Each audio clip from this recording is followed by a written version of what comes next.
Welcome back to Inside of Our C-Suite. We are talking to a pioneer in mind who has worked from the marketing side to corporate affairs side, and I'm really thrilled to have a conversation about what's happening in your world. Welcome to Inside of Our C-Suite, Pat. You have this sort of duality of being able to be an executive as well as start your own business. Yes. Let's talk a bit about pioneering your own sort of business inside of Draft FCB. Yes. Yes. How did that come about, that collaborative opportunity? Because I think that's a good learning moment for our listeners. First of all, I think part of it was, as you said, being able to see the opportunity to do something. I'd been working at FCB as a director for about 3-4 years. And this was during the transformation, the Black Empowerment transformation. And I approached the CEO and I said, I know I'm responsible for it, and I know I've been dealing with it, but I would like to become a business owner of my own. So he looked at me and said, let me understand something. Are you resigning? Yeah, exactly. Or are you asking for a business acquisition? And I looked at him and I said, both. I would like to resign from the company, but I would like to be a partner. I would like to be one of your first female Black partners to start the process of demonstrating that as a woman and as a Black woman, you can get into the industry of marketing and advertising. Were you the first? I was one of the first. Okay. I think I can't, I didn't really Sure. pull it out, but the first Black agency was definitely Herd Boys. Okay. And I think that gave me the opportunity to say, well, if a bunch of guys can do it, then why not a girl? Not you? Yeah. So, and that's why I did it. And I was fortunate enough to have a CEO who had the vision, was extremely supportive, and we ended up working together and working within the same building. Currently, your current position at De Beers, you report to London. Yes. Right? You report to London. De Beers is going through, and the whole diamond industry is going through a fascinating chapter in history. De Beers coined the most powerful branding tagline in history, a diamond is forever. Yes.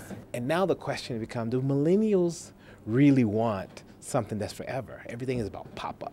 Everything is about moving on and changing. Do people want things forever? Is this a challenge that you are enjoying? Well, you know how we were talking about the 60s and now? I think millennials want things that are real. I think they want something that they can capture because they live in an environment where things are so superficial and so fast moving that they're really looking for things that they can hold on to and say are real. And there's nothing more real than a rock that is 1 billion years old, that comes from the continent and has been made by God. And if you take that and take it as reality and rarity and realize that it's finite, it's not going to be there forever. And that's one of the things that we're trying to educate or rather inform millennials, that yes, the multimedia world is fast and moving, but if you listen to music now, we've gone from the hip hop rap, with the coochies and the hoochies, to rap with meaning because of what's happening with the history. Depth. With depth. Yeah. And if a millennial is going to look for something with real depth in terms of something forever, then the diamond is definitely forever. How important is the media? You helped pioneer Kaya FM. You make sure you engineered the license for Kaya FM. Yes. But you also ran it yes. at some point, right? And when you were running that space, did you observe the sheer power of media to influence mindsets? And what do you think, what role does media have to ensure people understand the diamond space? Well, when I proposed to the board of Thebe Investments that let's bid for a new license, I felt that South Africa needed a radio station that was discerning, that would speak regardless of who the person was, going back to the fact that we all have commonality, whether you're Black or white or rich or poor. But also a radio station that would give richness in terms of the music, African music, South African music, music from the international world. And I felt that the radio stations in South Africa at the time had been, I don't know how to put it, had been sort of cut and paste, and that the diversity wasn't there. So, and this was also the research that we found, that there was a need for that kind of radio station. And it didn't take a lot to get it on the airways and realize that people, that's what they wanted. They'd been waiting for something like that. They were thirsty. They were thirsty. So it was very difficult to market because we had a very small budget to market, but it went viral. So we went out to the people telling them about Kaya rather than having the big budgets of, you know, billboards and advertising. And it went from being a 6 million rand company to what it is, which is in a couple of digits now. Okay. which just tells you that people want the same thing. Sure. And in media, what did you learn from this sort of media space that you think can apply to extending and ensuring that the diamond industry sustains itself as that sort of powerhouse industry? Well, I think we're doing it as an industry. Obviously, as De Beers, we're leading that space. We invest significantly in protecting our product. And it's important for people to realize that we're not just protecting it for ourselves as the company, but we're protecting it for the countries that depend on this product for their existence. Botswana in particular, this is our #1 product. It's the significant contributor to the GDP. Sure.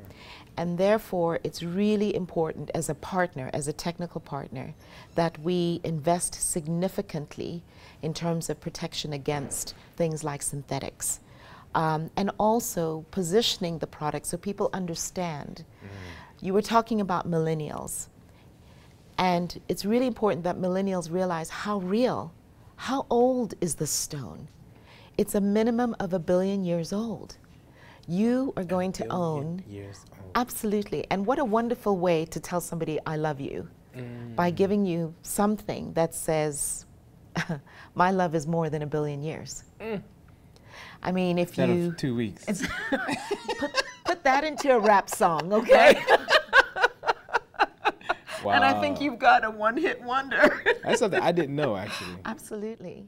So our whole focus as De Beers is not just about De Beers. It's about diamonds doing good in the countries in which we reside. So the enormous amount of power, the enormous amount of responsibility you have, what does it take for a young woman to get to a point where she can literally shoulder this amount of pressure? I think, first of all, she needs to believe in herself. And I'm sure a lot of women have said that. But it's a man's world. And so you really need to believe that, first of all, I am God's creation. And I'm perfected in that creation. And therefore, I need to believe that everything that I've been blessed with, I'm supposed to use. So that has to come from inside. It's not something that you can learn over years and years. But if you don't believe in yourself first as a woman, then it's very difficult to build that foundation. So I think that's what my father did. In navigating the C-suite, the sort of operate inside of that space, give us a couple tips for, to be able to operate successfully in that space as a woman. Absolutely. First of all, don't try and be the boys. And I think historically women have always taught in order to get ahead, you have to be like the men. Don't. Be the woman. Because I believe that women are lateral thinkers, and naturally we're multitask oriented, and men tend to be very vertical focused. So the first thing is accept the fact that you are a woman and embrace it in a very male-dominated environment, and realize that you are the unique one that's sitting there, kind of like the diamond. What a privilege to go inside of the C-suite. Pat Dambe, Vice President, Corporate Affairs with De Beers.